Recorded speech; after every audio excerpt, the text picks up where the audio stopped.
Restos del carnaval, de Clarice Lispector. No del último carnaval.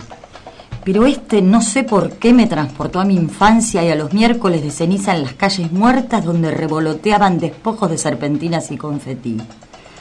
Una que otra beata con la cabeza cubierta por un velo iba a la iglesia atravesando la calle tan extremadamente vacía que sigue al carnaval. Hasta que llegase el próximo año. Y cuando se acercaba la fiesta, ¿cómo explicar la agitación íntima que me invadía?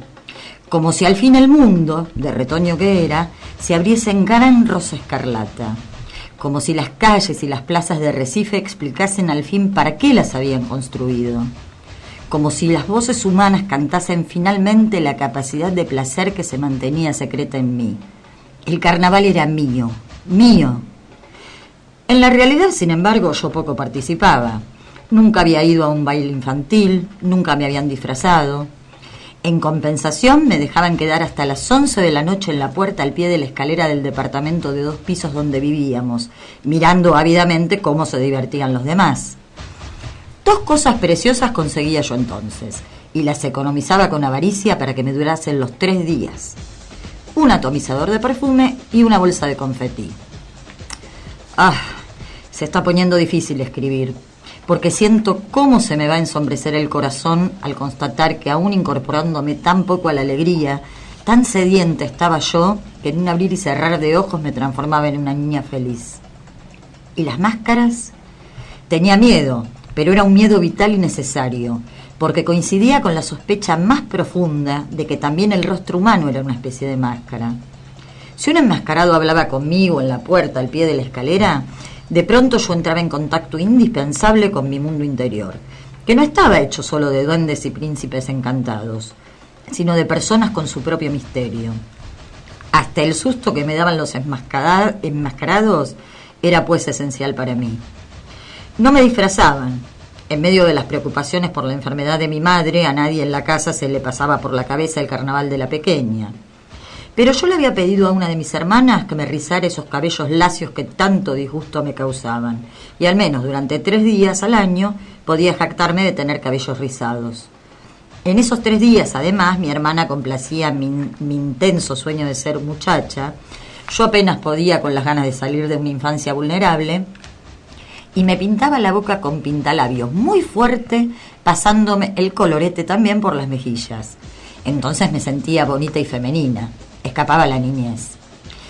Pero hubo un carnaval diferente a los otros, tan milagroso que yo no lograba creer que me fuese dado tanto. Yo, que ya había aprendido a pedir poco. Ocurrió que la madre de una amiga mía había resuelto disfrazar a la hija, y en el figurín el nombre del disfraz era Rosa. Por lo tanto, había comprado hojas y hojas de papel crepé de color rosa, con las cuales, supongo, pretendía imitar los pétalos de una flor.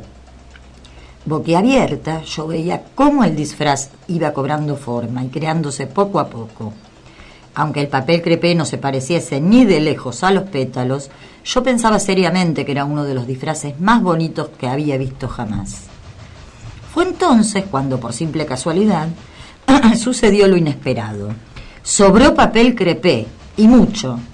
Y la mamá de mi amiga, respondiendo tal vez a mi muda llamada, a mi muda envidia desesperada, o por pura bondad, ya que sobraba papel, decidió hacer para mí también un disfraz de rosa con el material sobrante. Aquel carnaval, pues yo iba a conseguir por primera vez en la vida lo que siempre habría querido. Iba a ser otra, aunque yo misma. Ya los preparativos me atontaban de felicidad. Nunca me había sentido tan ocupada. Minuciosamente calculábamos todo con mi amiga.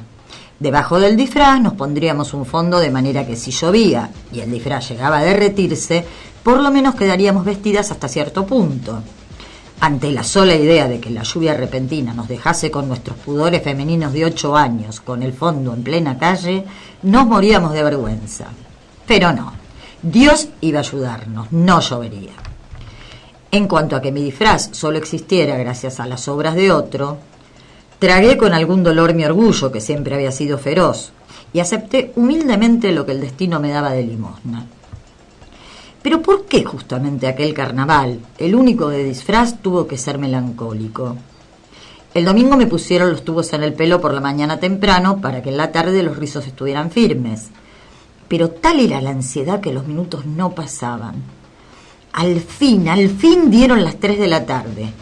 Con cuidado, para no rasgar el papel, me vestí de rosa. Muchas cosas peores que me pasaron ya las he perdonado. Esta, sin embargo, no puedo entenderla ni siquiera hoy. ¿Es irracional el juego de dados de un destino? Es despiadado. Cuando ya estaba vestida de papel crepé todo armado, todavía con los tubos puestos y sin pintalabios ni colorete, de pronto la salud de mi madre empeoró mucho. En casa se produjo un alboroto repentino y me mandaron enseguida a comprar una medicina a la farmacia. Yo fui corriendo vestida de rosa, pero el rostro no llevaba aún la máscara de muchacha que debía cubrir la expuesta vida infantil. Fui corriendo, perpleja, atónica entre serpentinas, confetí y gritos de carnaval. La alegría de los otros me sorprendía. Cuando horas después en casa se calmó la atmósfera, mi hermana me pintó y me peinó. Pero algo había muerto en mí, y como en las historias que había leído donde las hadas encantaban y desencantaban a las personas, a mí me habían desencantado. Ya no era una rosa, había vuelto a ser una simple niña. Bajé a la calle. De pie allí ya no era una flor, sino un pensativo payaso de labios encarnados. A veces, en mi hambre de sentir el éxtasis, empezaba a ponerme alegre, pero con remordimiento me acordaba el grave estado de mi madre y volvía a morirme. Solo horas después llegó la salvación. Y si me apresuré a aferrarme a ella, fue por lo mucho que necesitaba salvarme. Un chico de 12 años, que para mí ya era un muchacho, ese chico muy guapo se paró frente a mí y con una mezcla de cariño, grosería, broma y sensualidad me cubrió el pelo ya lacio de confetí.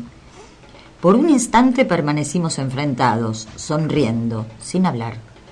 Y entonces yo, mujercita de 8 años, consideré durante el resto de la noche que al fin alguien me había reconocido. Era así una rosa.